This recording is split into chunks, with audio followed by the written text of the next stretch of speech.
Hi viewers, welcome to our channel. ప్రస్తుతం మనతో పాటు ఇమంది రామారావు గారు సీనియర్ జర్నలిస్ట్ ఉన్నారు. వారితో ఒకసారి మాట్లాడదాం. సార్ నమస్కారం. సార్ నమస్తే అండి.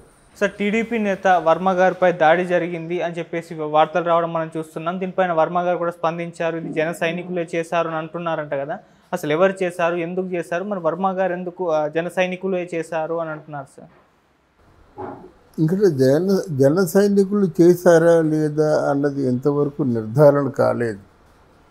వర్మ గారి మీద దాడి అన్నది ముందు ఊహించింది.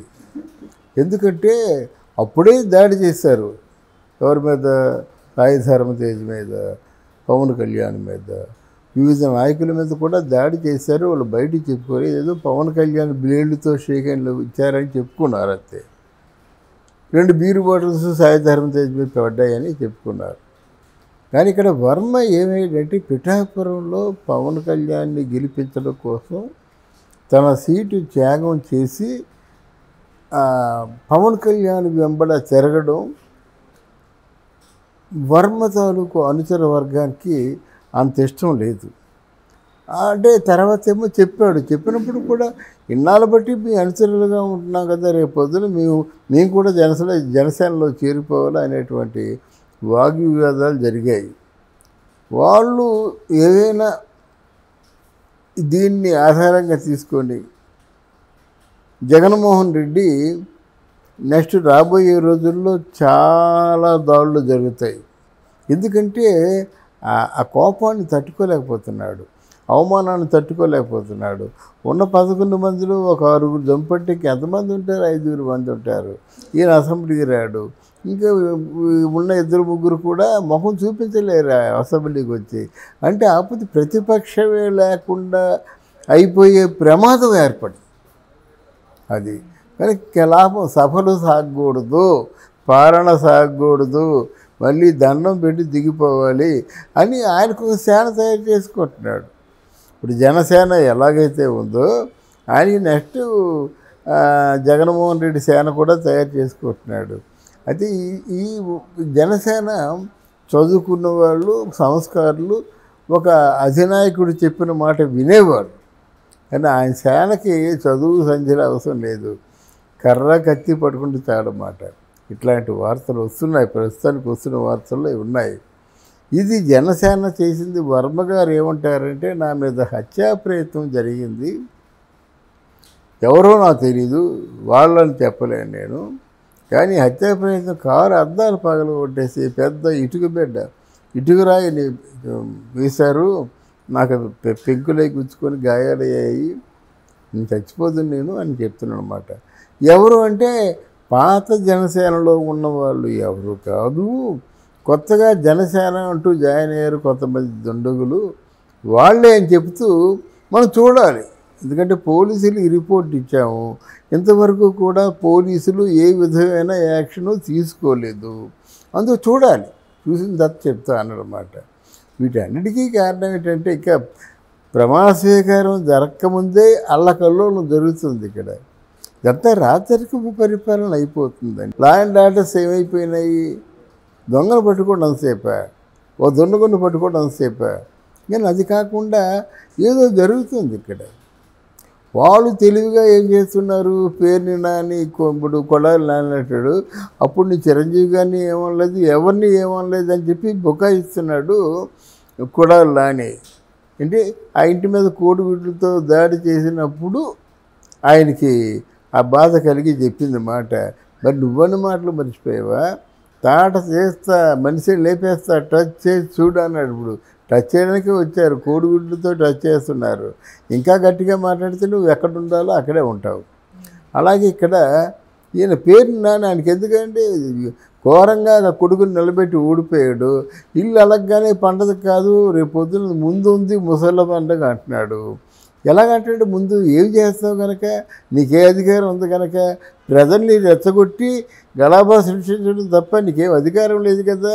పోలీసులు ఎవరు నీ మాట వినరు కదా, గవర్నమెంట్ అధికారులు నీ మాట వినరు కదా. ఇట్లాంటి పిచ్చి కూతలే ఎవరైనా రెచ్చిపోవడానికి కారణం. అంటే ఏదో వ్యవసాయాలు పని పాట లేని వాళ్ళేమో జనసేనతో తిరుగుతున్నారన్నారు.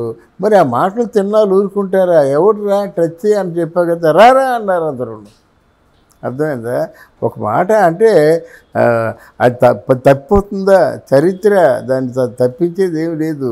నువ్వు చేయగలిగిందల్లా నీ తాలూకు ప్రవర్తన మానుకొని నువ్వు నీ తాలూకు సంస్కారం ఏమైనా ప్రదర్శిస్తే భవిష్యత్తులో నీతో ఎవరైనా మాట్లాడతారు, నీ పక్కన ఉంటారు, దానికి కూడా అసహించుకుంటారు. అయిపోయింది నీ జీవితం.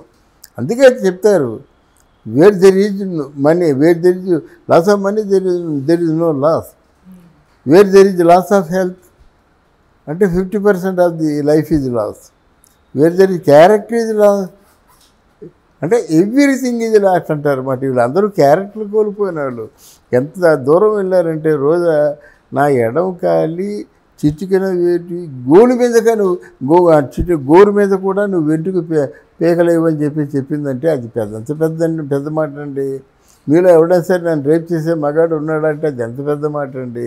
ఇట్లాంటి మాటలు నువ్వు మాట్లాడేసి నన్ను ఎవరు కొట్టొద్దంటే ఎవరు ఊరుకుంటారు? గుండె పైన కొడతారు. అయితే కొట్టమని చెప్పడం నా ఉద్దేశం కాదు. ఇప్పుడు బోరగడ్డ అనిల్ కుమార్ ఉన్నాడండి, పవన్ కళ్యాణ్ ఎంత మాట్లాడినాడండి, నేను నీ స్థానంలో నేను వస్తాను, నిన్ను నీ ఏదో భార్యల్ని ఏదో అంతా మనం ఉచ్చరించడానికి వీల్లేనటువంటి బూతు పదాలను ఉపయోగించాడు. ఇప్పుడు ఆయన ఎవరు క్షమిస్తారండి? ఆయన కొట్టడానికి తెలుగుదేశమో జనసేన రావాల్సిన అవసరం లేదు. వీళ్ళందరినీ రెచ్చగొట్టారు, బూతులు తిట్టారు, సంస్కారం మర్చిపోయారు, అసెంబ్లీలో తిట్టారు. అంటే తెలుగుదేశం పార్టీ తాలూకు లీడర్తో సైతం వదిలిపెట్టలేదన్నమాట.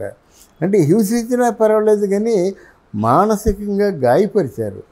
అంటే మీ ఫిజికల్గా ఉన్నటువంటి బాధ కొన్నాళ్ళలో పోతుంది, ఎంతటి గాయాన్నైనా కాలం మమ్ముతుంది.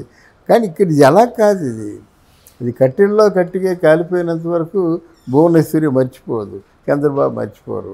ఇక్కడ దాడులు జరుగుతున్నాయి, వల్లభనేని వంశీ ఇంటి మీద దాడులు జరిగాయి, తర్వాత వరం మీద దాడులు జరిగాయి. ఈ దాడులు చేసింది ఎవరో తెలిస్తే ఎందుకు చేశారో మనం చెప్పుకోవచ్చు. వాళ్ళు వీళ్ళు చెప్పుకున్నట్టుగా ఇదే కారణం మనం చెప్పినట్టయితే అది క్రెడిబిలిటీ కాదు. కనుక దాడులు జరుగుతాయండి, ఇట్ ఈస్ 100% రైట్. అంటే సరైనటువంటి లా అండ్ ఆర్డర్స్ రావాలి. దాడి చేసిన వాడిని ఎవరైనా ఏ పార్టీతో సంబంధం ఉన్నప్పుడు కూడా లోపల పడేయాలి. అలా దాడి చేసిన వాడిని లోపల పడేస్తేనే దాడులు ఆగుతాయి. అంటే మామూలుగా ఓ రోజు నుంచి బెయిల్ మీద పంపించేస్తే ఈ లా అండ్ ఆర్డర్స్ అలాగే సాగుతాయి అన్నమాట. అది లా అండ్ ఆర్డర్స్ గట్టిపడాలి. అది డెడికేషన్తో పనిచేయాలి వాళ్ళు. అంతేతో నామకావస్తని పోలీస్ స్టేషన్ రావడం, సంతకం పెట్టడం, ఎక్కడికి వెళ్ళిపోవడం కాదు. అది అంటే ఏదో బేవర్సోళ్ళు పని పాట లేని వాళ్ళేమో జనసేనతో తిరుగుతున్నారన్నారు. మరి ఆ మాటలు తిన్నాళ్ళు ఊరుకుంటారా? ఎవడురా టచ్ అని చెప్పా కదా, రారా అన్నారు అందరూ. అర్థమైందా? ఒక మాట అంటే అది తప్పిపోతుందా చరిత్ర, దాన్ని తప్పించేది ఏమి లేదు. నువ్వు చేయగలిగిందల్లా నీ తాలూకు ప్రవర్తన మానుకొని నువ్వు నీ తాలూకు సంస్కారం ఏమైనా ప్రదర్శిస్తే భవిష్యత్తులో నీతో ఎవరైనా మాట్లాడతారు, నీ పక్కన ఉంటారు, దానికి కూడా అసహించుకుంటారు. అయిపోయింది నీ జీవితం. అందుకే చెప్తారు, where there is money, where there is loss of money there is no loss, where there is loss of health అంటే 50% of the life is loss. Okay sir, thank you so much sir. Thank you.